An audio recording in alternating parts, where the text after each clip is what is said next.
Good morning, everybody. Last day of the festival, none of us expected a crowd like this. We are thrilled to have you all here. And look, I see how many people are standing in the back. We have some space on the floor here and up here. Please come on up if standing is hard for you for a full hour. I have a bad back, I know what that's like. Please come up and take some of the floor in here or do it once the panel starts. I'm David Leonhardt with the New York Times. I'm so excited for this panel. This is the kind of thing that I would want to have this conversation with each of these three people, let alone all three of them together, not on a stage, just to understand what's going on in the world. And we all get to listen to the three of them for the next hour, talk with each other. I'm going to ask a whole bunch of questions. We're going to have a conversation. Then we're going to open it up to all of you. Let me introduce the folks on the stage with me. Jennifer Nuzzo is a professor at Brown University, formerly at Johns Hopkins, and runs the Pandemic Center at Brown. Did I get the name right? You did. Okay. Jennifer also, she's heard me say this in public before, is the single most helpful expert to me during the 2 to 3 years of the COVID intensity.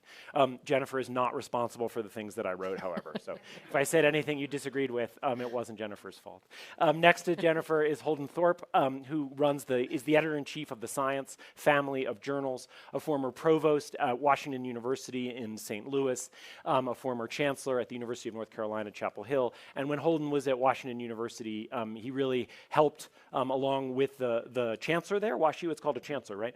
Mark, really made a huge progress in enrolling many more lower income and middle class students at Washington University. Holden had a very specific way of helping increase upward mobility in this country, to which we should all be grateful. Couldn't have done it without your help. Carol Martins is a vice president and the director of research at the Dallas Federal Reserve, and can help us think a lot about some of the ways in which these science topics really have effects beyond science and affect our economy and affect prosperity and affect our society. So thank you all so much for being here. I feel really lucky that we have you, as I've already said. I actually want to start with a brief definition of what are the attacks on science. So we're here in part to talk about the way that science is under threat, and I just wanted to ask each of the panelists to give us a sense of exactly what that is. Jennifer, starting with you. When we say that science is under threat right now, what do we mean? Yeah, so I think we mean a number of things. I mean, I think the headlines have, covered to some extent the very obvious and tangible cuts to research funding, not only the cancellation of grants, but also the freezing of funds. So grants that have already been awarded, just not getting paid what has been contractually owed.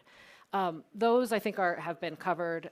But when we talk about these grants, it's also training opportunities for junior researchers, training opportunities for students. These are grants for STEM education. So a wide range of things that I think is going to have a profound impact on how we do research and basically if we do research.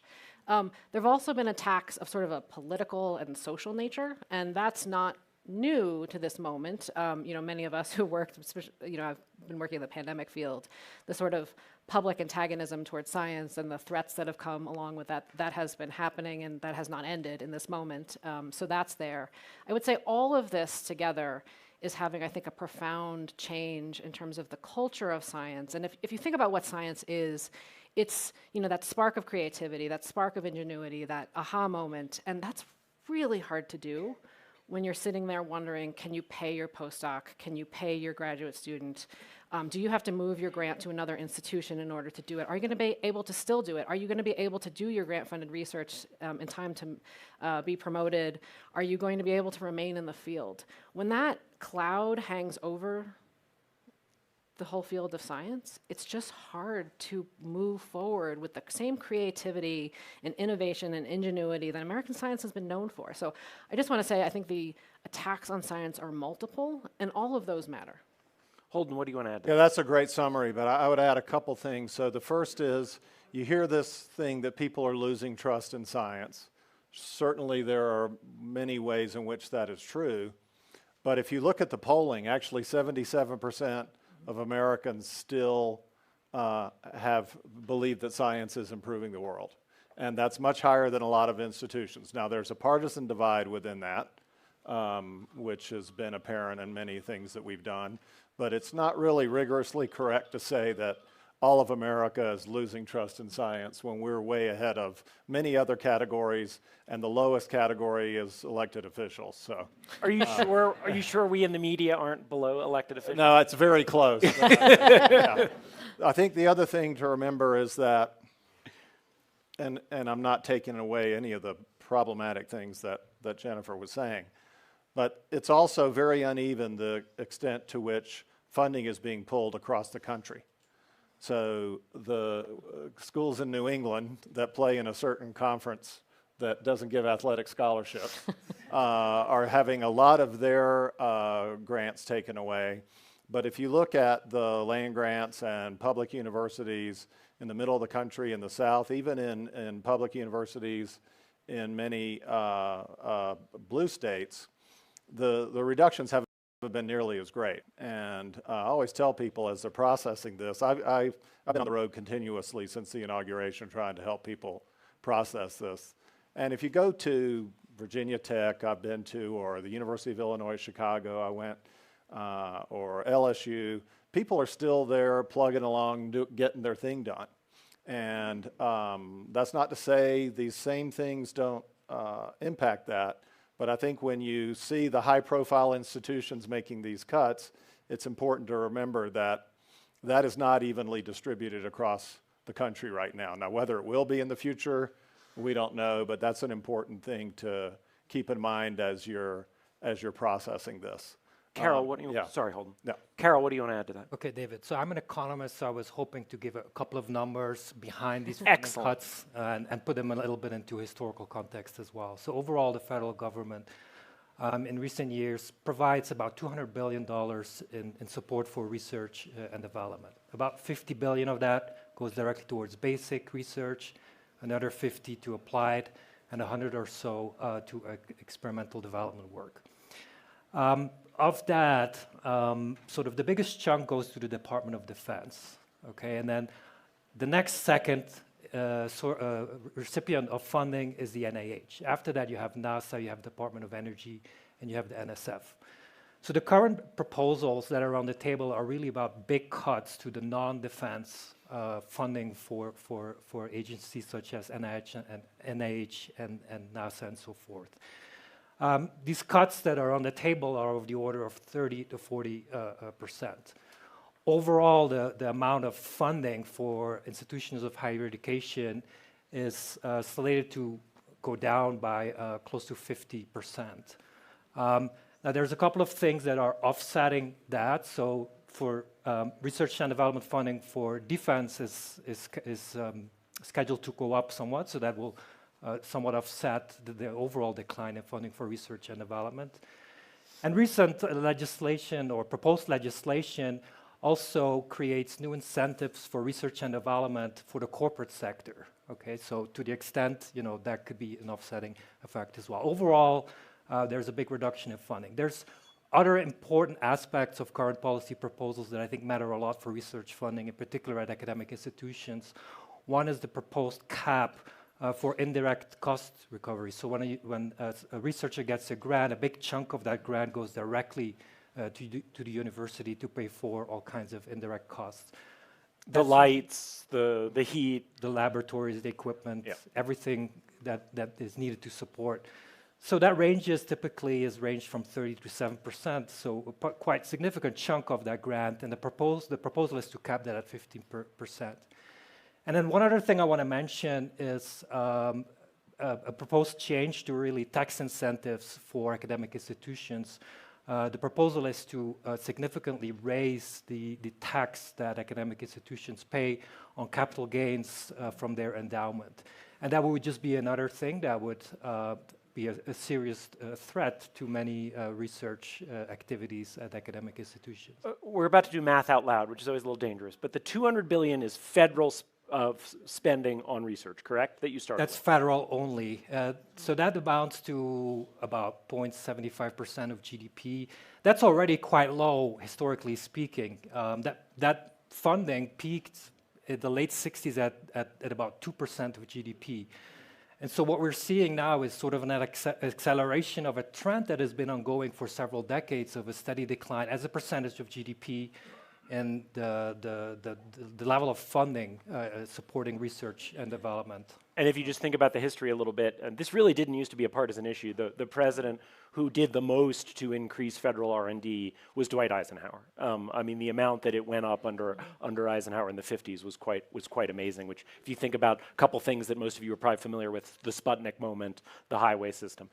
Overall, do you have a sense for, when you include the private sector and universities, how much we spend on scientific research?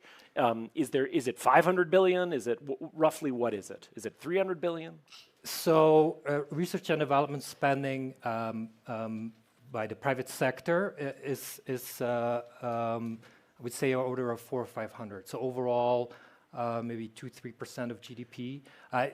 The level of funding coming directly from the private sector and the U.S. government used to be about 50-50, coming out of World War II in the 50s and in the 60s. And that proportion, right now, the federal support amounts to about a third of total overall spending in the U.S. economy on research and development. And I know I'm asking you to estimate here, but if all of these policies go through, including the endowment tax, including the cuts to federal spending, what percentage reduction do you think we will see to that 400 to 500 billion? So that is a very difficult question to answer directly, because it all depends how private spending on research and development will act to potentially offset some of the reductions in funding that are coming from the federal government. Now, there's a lot of research in my field in economics that has looked at that question, and I would say that the bulk of the evidence is said that most usually increased federal support tends to crowd in rather than crowd out private spending. And I think the main reason is that overall federal funding supports much more basic research, things that the private sector doesn't necessarily find profitable to spend large amounts of money on. And in that sense, it is sort of the federal funding that tends to support more basic research, and then the private sector can take insights and take that knowledge and then do more applied and developmental work to develop actual practical applications of that research. So I would say, by and large, the two are basically complements rather than substitutes. So, and I know I'm pushing you on an estimate, but so I assume we're looking at least tens of billions of dollars of cuts in this overall pie. Yeah, so overall, I would say 30 to 30% is kind of based on the latest. 30%. So we could easily be above 100 billion in cuts. Yes. Okay. But that's in the president's budget, and we haven't. Right. None of this, as far as I know, none of this is actually. And the reason why this is so frightening, of course, is that when you think about the history of this, it's amazing. I mean, it is hard to think of a single important industry in this country that isn't the result of the three-legged stool of federal basic research funding, higher education and science, and then the private sector. I mean, it's true about it's true about pharmaceuticals, it's true about the internet, which the Defense Department built, it's true about semiconductors, it's true about fracking. I mean, for all of our problems, I assume you all would agree with me that this is one of the great successes of the United States and of federal policy over the last century. Absolutely. I mean, I'm not going to speak with the economists, but it's also been an important driver of our overall economic prosperity. So yes, it's extraordinary, and it's also extraordinary not just in terms of how it was, but it's extraordinary about the moment we are in our society, and how much technological issues, scientific issues are going to determine the future of humanity. Right now, I mean, we are at the cusp of multiple different technological revolutions. Revolution in the biosciences, revolution in AI. We had lots of sessions about this over the course of this festival. Lots of revolutions in material sciences. This is a moment where the future of life, of our overall attainment of health, our wellness, our prosperity, will be determined by many technological issues for which research will ultimately drive our understanding of it, and also our abilities to capitalize on that revolution. So Holden, how did we end up here? And I know you and I have talked about this enough I know that you think that some of this science does not deserve any blame for, and other parts of it actually science does deserve from blame for. So I want to invite you to get us into an uncomfortable conversation about how we have ended up here with science under such threat. Yeah, well, so first of all, let me just say, one of the rationales here is science is a public good, so why should the U.S. pay a greater share than the rest of the world, which is a similar argument we're hearing in a lot of areas right now. But Peter Drucker is attributed the quote, "The best way to predict the future is to create it." And so I wrote a column about that, and my editor convinced me I couldn't say that he actually said it. So we don't really know who actually said that. But there are a lot of Peer review. there are a lot of Peter Viewer number Drucker 2. fans out there, so I went with that. And so the United States has always, because the knowledge was created here, had a leg up in innovation in the world. But in terms of, what has gotten us into this situation, I think that there are several things about the scientific enterprise that were problematic before and still are. One is that, the scholar Pierre Bourdieu came up with something called the scholastic fallacy, which says that college professors have a tendency to think that everyone in the world thinks about their problem the same way they do. And what that means is that, we're not as patient as we could be explaining things to people who haven't thought about this as much as we have. And that has been a challenge as we've gone along. But the pandemic really brought out that problem a lot because we were all talking about the science part. We were doing so very emphatically and bombastically. We were not very coordinated. I mean, Jennifer was doing amazing stuff. I was writing about this, but I didn't meet her until yesterday. But we were doing all these things on the internet together, telling the world about COVID, and we weren't really very organized. And as a result, I think because we were doing this on Twitter, which is not the world's greatest medium, it wasn't then and it isn't now, we were feeding off of each other, and that kind of made the whole thing a lot more emotional than it needed to be. And as a result, science ended up getting blamed for some things that happened during the pandemic that people didn't like, even though the decisions to do those things were actually made by politicians.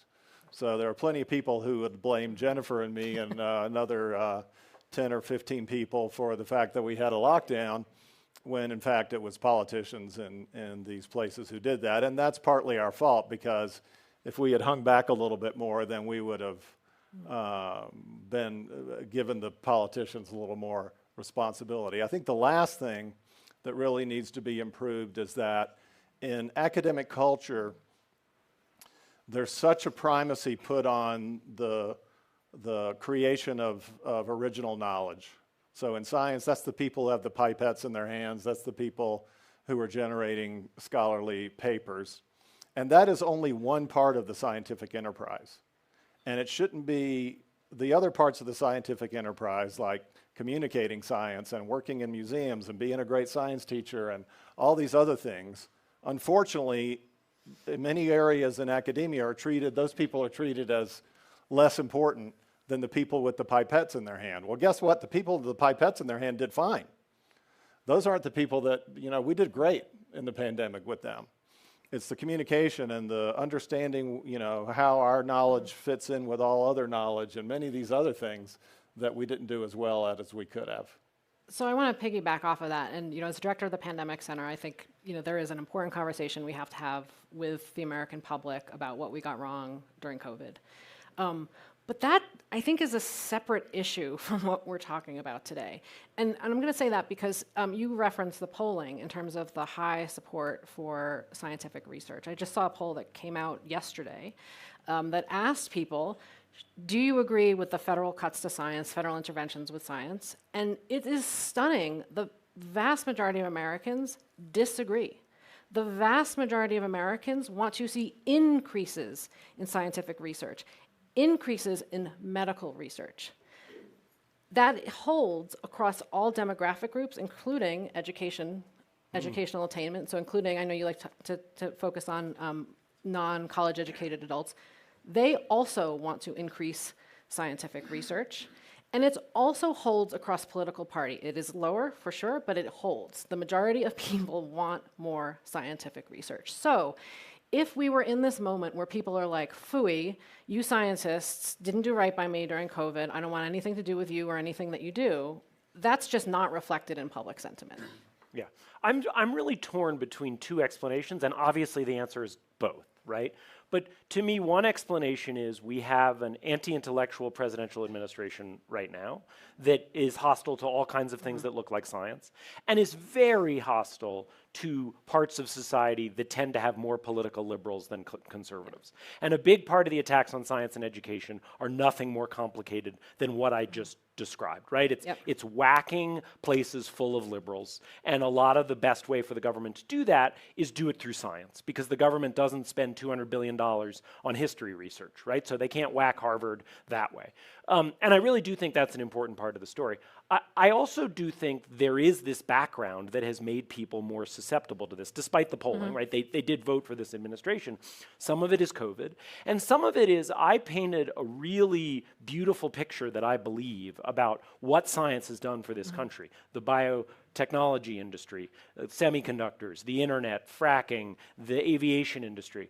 And yet, you sort of primed this, if you look at life expectancy for Americans without a four-year college degree, who are the majority of Americans, I'm guessing it's not the majority of this room, but it is the majority of Americans, life expectancy for those folks is back where it was 30 years ago, which is a shocking indictment of a modern society. And I do think that that kind of inequality and frustration helps breed the sort of anger that we have seen that then can go into science. Carol.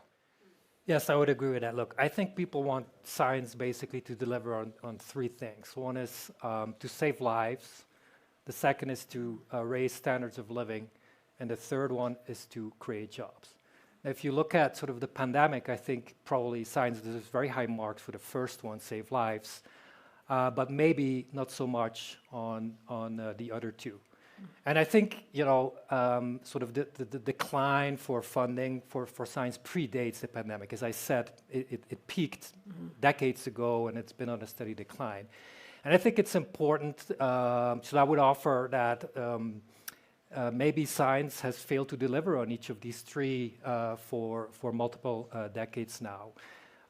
We believe at least basic science is kind of the pacemaker of technological progress, and technological progress is how we end up with higher living standards. Now, since the mid-1970s, the U.S. economy's average growth rate has been far below the decades prior to that and before World War II.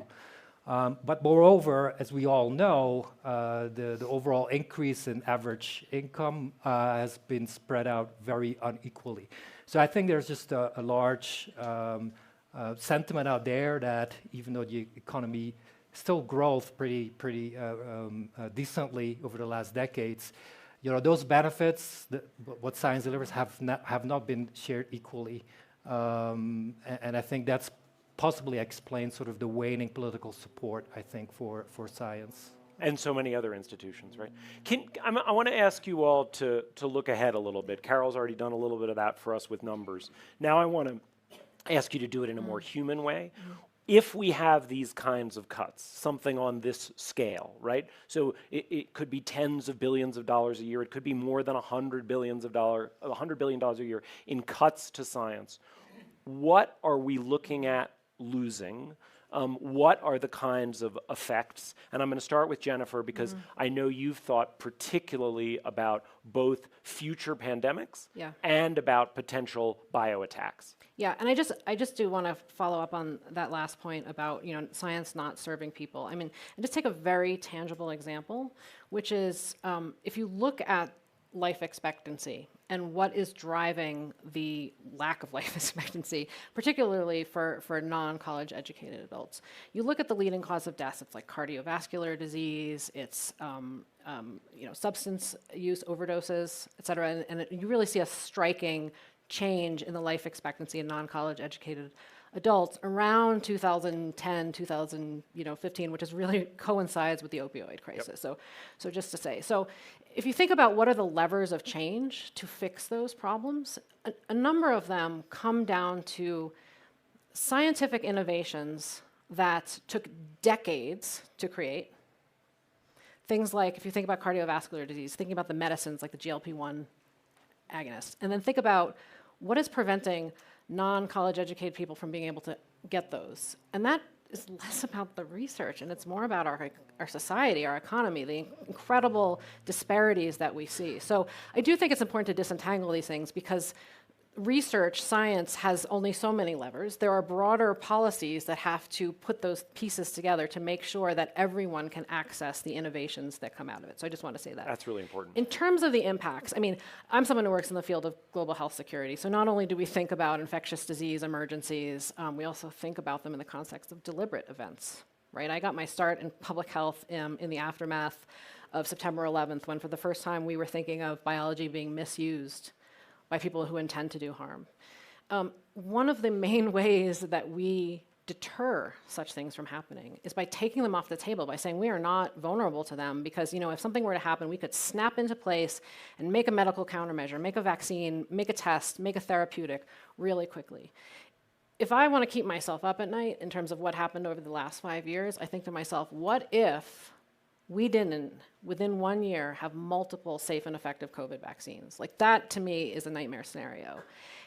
And you could call it a miracle, but that would ignore the decades of work that went into enabling that, to making that happen. It's it's not a coincidence that the innovations that came out of the United States was a leader on that, in part because of investments made over decades, investments in mRNA technologies, investments in vaccines, investments even in coronavirus vaccines, right? So now we have a moment where we just witnessed the enormous payoff of that, not just in terms of saving lives during COVID, but what those technologies are poised to do for treating cancers that were previously untreatable, other diseases, et cetera.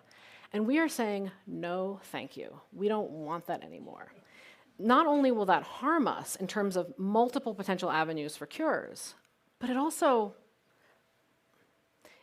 removes the deterrence. It also removes the protection that the United States shows the rest of the world, the thing that says, don't come at us, because if you do, we are ready for it. And I deeply worry that, and I know from a global geopolitics standpoint, countries, including our adversaries, notice. They notice that. They notice that the US scientific enterprise is entering into disarray, and I agree that there are some parts of the country that are better than other parts, but I would say if you asked a scientist anywhere in the country, no one would say we are in a good situation right now. So if you're in that moment, and they're seeing that not only is it disarray, but we are also more polarized than ever. We have also taken off the table many other ways to protect ourselves because of the political fallout. To me, I really worry that we are more vulnerable for such an attack than we have ever been in our history. Holden, help us understand, that is chilling. Help us understand some of the other potential effects that we could see in the next decade or two and beyond if we make these cuts. Yeah, well, I mostly worry about, as Jennifer said, the loss of the scientific talent in the workforce. I mean, the reason we got the scientific enterprise that we have and the leadership that we've had, in part, was because at the end of World War II, people wanted to make sure that the talent that had gone to fight in the war, when they came back, they would do things that helped them and helped the country, and that's where a lot of these programs came from. And as you were talking earlier, over the years, we managed to extend them to people who hadn't had the opportunity to access them. And if you're a graduate student or you're an undergraduate who's about to finish college, thinking about going to graduate school right now to get a PhD in science, or if you're in the scientific enterprise already, you're in the middle of graduate school, or you're a postdoc, which is what you do sometimes after you finish graduate school, there are a lot of messages telling you not to stay. Now, my pitch is, when students ask me this, I tell them that a lot of people told me that I shouldn't go to graduate school in 1986 because of something that, looking around the room, a fair number of people here remember, called Graham-Rudman. Graham-Rudman was supposedly going to kill all this discretionary spending, and people were worried about that, and by the time I got out, as you're pointing out, there were multiple increases in funding, and we were okay. But my timing was good, I guess, because I didn't finish graduate school and still a lot of that had washed out. But to me, the workforce, and if I were to say another thing that science needs to do differently, it's really not set up as well as it could be to prioritize the graduate students and younger people in the system above a lot of the people who have accumulated a lot of power. And we really need to flip that. Those people should be the most important people in the ecosystem. And so as we build this back, we really need to not only fix what is threatening young people in science now, but fix a lot of the things from the past that made it hard to be a graduate student and a young scientist in today's world. Carol, how do you think about the economic effects of the potential economic effects of these kinds of cuts? Okay, sure. Well, innovation is the engine of economic growth, and if there's less funding for scientific endeavor, you may deduce there might be lower economic growth going forward. And while high economic growth doesn't solve all problems, it is very helpful in solving quite a number of them. So let me give you, for example, the issue of our national debt and our high deficits. Higher income, higher economic growth automatically raises more tax revenues, reduces the deficit. And lowering the national debt and reducing deficits, it's a whole lot easier when the economy is growing at 2, 3, 4% as opposed to 1.5%. So that's one thing. Now, in terms of, it's very hard to quantify with great precision what the ultimate growth impact of the current budget proposals are. But as economists, we try to quantify those anyway. And sort of based on my own research, my best guesstimate would be that over the next 15 years, I can see, this is based on historical experience, the growth impact of about 20, maybe 30 basis points annually. So if the US economy sort of trend growth rate is like slightly below 2%, it will be like 0.2, 0.3% below that, everything else equal. Now, there's a huge caveat to that, which is that this is based on what we've observed over in the past in decades, what sort of the empirical link is between changes in federal funding for science and economic growth. It's very hard to establish that causal relationship with great accuracy. One reason being is that when funding changes and when you see the economic impact, it can take multiple decades. Okay, so it's a very tough question. So if I hear all you saying, we are going down a policy road that is going to reduce our economic growth, increase our debt, make us less healthy, have fewer good jobs, and make us more vulnerable to attacks from Iran and Russia and other potential enemies, I would like to try to imagine how we might avoid that outcome. And so I'm interested in asking you, and this is a blunt question, but how can science fight back? And how can people who are alarmed by this, what can people do to try to prevent this outcome where we essentially step back from science? I welcome thoughts from any of you. So I think, first of all, we have to try to prevent this from happening because when we talk about building back, first of all, you just can't flip it on and off, right? The losses that experience, the amount of investment and time that it would take to rebuild what gets shut down would be extraordinary. So that's the first thing. And so don't give up on efforts to prevail on lawmakers about why this just can't happen. Secondly, we do have to look to other sources of funding to make sure that some of the work can continue. And I say some of the work because, philanthropies will play an important role. And if you're a philanthropist, please do consider playing a role in this. But it will never amount to what we're talking about. It will never replace or even come close to. But maybe it will help kind of stem the bleeding a little bit. I do think that there are important changes that we, and I'm going to speak on behalf of universities, need to make. I worry that the norms have been now so eroded because what was previously a bipartisan issue, science research, it's the unthinkable has just happened. And so I worry that, federal research funding, I think will forever have a a question mark next to it, just because it is perhaps not as stable or as a sure thing going forward than it used to be. So I think universities have to make important changes. It used to be, as an academic, particularly in the public health and medical fields, if you didn't have NIH grants, it was very hard to advance. I am a rare academic who built my career not that way, but nearly everybody else does. I would never have in a million years told a graduate student to follow the career path that I took, because I just didn't think it was reproducible. Now, as someone who has had other sources of funding, I have a lot of colleagues coming to me asking me how you do that.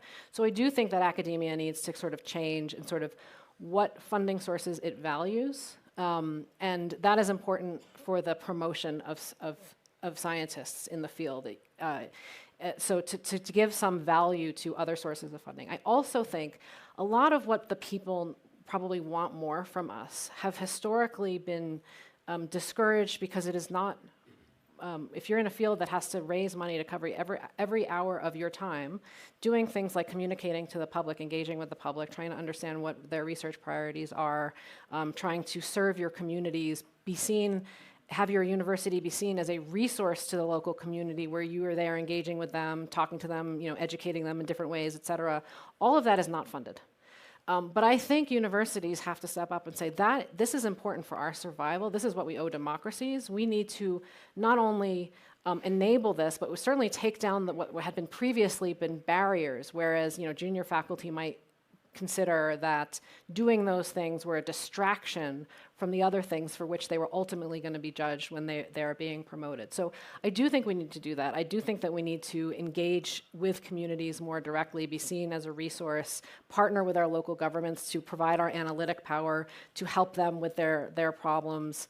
And I think that, if anything positive can come out of this, and I think if you look at the ledger tabs, the negatives far, far outweigh. I do think we need a bit of a cultural change inside of universities such that we, are less insular and more engaged. And I say this because if you look at the polling, when you ask people about the value of universities, you get these shocking statistics where the vast majority of people don't really value universities. They don't value four-year degrees.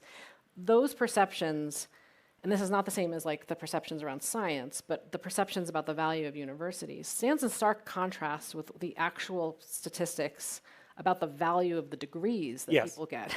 So there is a disconnect, but I think to overcome that disconnect, one of the things we have to do is show up in people's lives in a way that they feel benefits them. And I think there are some opportunities to do that, but some of it I think is going to require changing the incentive structure and also creating more resources for faculty and parts of universities to engage. And I would just add to that, Holden, before I know you want to get in, I do think academia should be self-reflective of the extent to which it has sometimes prioritized certain kinds of political beliefs over the objective search for truth. Large parts of academia, I believe, have sort of become an extension of the leftward most 20% of our society in ways that undermine it. And I think Americans really experienced this when they heard they weren't at all allowed to gather, they weren't allowed to go to church, and then a lot of experts said, wait a second, you are allowed to gather for progressive protest marches. And so that to me is just one example. You didn't make this point, I'm making it, but I think academia— No, I did. I mean, I'm one of those experts that thought we should gather for protest marches, but as you know, I also thought we should gather for other things. I do think that we should self-reflect, but that doesn't require a culture change. That just requires being true to what is the underpinning of academia, which is intellectual freedom. Yes. Right? And so the freedoms to have various different viewpoints. And, I have, in the course of my academic career, said things that are deeply unpopular. And I have gotten, pushback for it. But that's what it means to be an academic. You say things, someone's going to argue with you, and you have to be able to handle it. And I do think that universities, have to just stick with that to continue to allow. I think there have been some instances in which, dialogue has not been allowed to proceed. And I don't know that that's ever been a university-led initiative, much more of a colleague-led initiative. But, that's what a university should do and have always done. We have to get to audience questions, but Holden, how can science fight back? Yeah, well, I think of course, as Jennifer says, the legislative process is incredibly important. We're talking about the president's budget, really, and we haven't been to the appropriations process yet, so the Republican senators that are going to be very important in that, I think they do support science, and I hope that we'll see a lot of that money put back in, and so engaging in that process from your state is incredibly important. But as far as the scientific enterprise is concerned, you know, I think for one thing, we need to stop being so naive about how politics works. I mean, we love our data and our statistics and our charts and everything, but politics relies on anecdotes and storytelling. And so if you have one, you know, I hear my colleagues complain all the time, oh, they're just using that one bad story. Well, sorry, but that's how politics has always worked. And so when there are problems with research integrity, or when trainees are not treated well, we need to all come up and say, no, that's not consistent with our values. Because what we really need to do is, rather than saying, let's do this in response to what the administration is doing, which is kind of what we did during the pandemic, or let's do this in response to some other external force, the scientific community needs to come together and say, this is the scientific community that we want to build around the values that we have. The values of integrity and reproducibility and public engagement, as Jennifer's saying, and taking these other parts of the scientific enterprise that we've treated as second-class citizens and bringing them up to where research is, and prioritizing the young people whose careers can go in lots of different directions. And so if we build the scientific enterprise that we want according to our values, I believe it'll be what the public wants, rather than us trying to build it in reaction to some political or other force that's being imposed on us. Okay, great. I asked Austin Goolsbee, who's the president of the Chicago Fed, of course, if he would kick us off with a reflection or question, and kindly agreed to do so. I'm intrigued by maybe the focus on the immediate, and I totally understand it, a bunch of cuts in the short run. Could we take one step back and think post-World War II, Vannevar Bush basically single-handedly institutes a path forward for science in the United States that proves extremely powerful, also extremely elitist. He believes in the scientific elite, and the great universities should be driving the scientific discovery. The argument is essentially the federal government should get into science in a big way by outsourcing it to elite universities, because it'll be better science and it'll be cheaper than if the government does it itself. And we have that's great for science, that's great for economic growth. A lot of Carol's citations to, let's call it the social rate of return of science, come from that experiment. But I guess I would like us to think, if we come back in 10 years, not 1 year. Yep. Underlying some of our discussion here feels like, well, maybe if a new president came in, it would just go back to what it was before, and they would restore the government funding, and the NIH would come back, and we'd back on the Vannevar Bush plan. What if it isn't? What if this kind of marks this is a demarcation point, that the government support of science through universities, that model's not going to exist anymore? Is it then conceivable that what happens is it goes to the private sector? That it would be like parts of computer science where the most path-breaking stuff is being done proprietarily inside of corporations, and it would be a little less good. Santa Claus is done, but if that happened, it would be more applied research, I imagine, and less basic R&D. But applied research also has big spillovers on economic growth. Is that conceivable? What are the disadvantages of that world versus a university funding? Yeah, so I think the main disadvantage is I don't think the private sector, and I wouldn't want them to if I was a stockholder, is going to invest in research that they don't know the next practical application of. But I totally agree with you that if we don't change the way science is operating right now, even if we get through the political moment, this whole thing will repeat itself again in the future.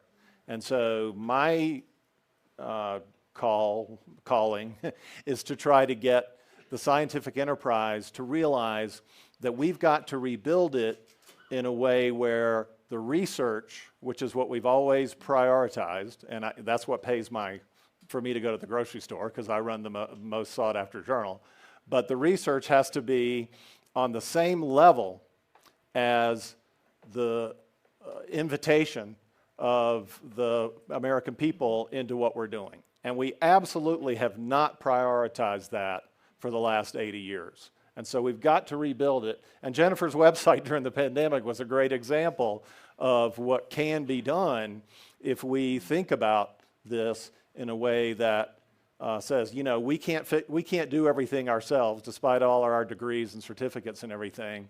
And we have to partner with people who are going to allow us to build a scientific enterprise that invites people in.